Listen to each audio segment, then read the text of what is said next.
ఉమ్, ఇక ఆటోమేటిక్గా ఏం చూస్తే కేసు ఎలా ఉమ్, వాల్యుబుల్ అవుతుంది ప్రాక్టికల్గా. అవును. అవును.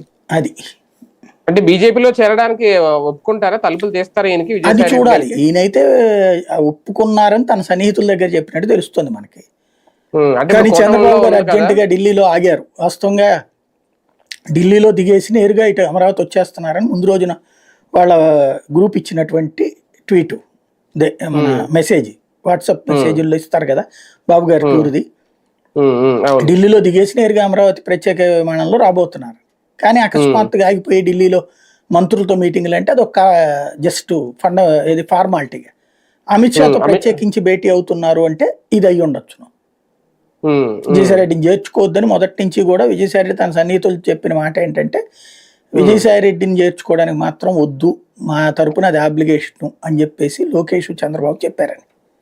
ఉమ్, అంటే బీజేపీలోనే వద్దనా? బీజేపీలోకి వద్దని. టీడీపీ.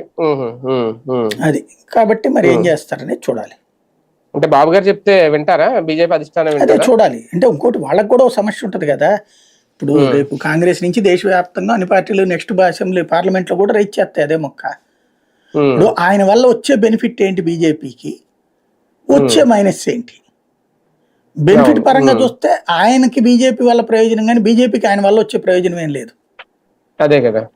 అదే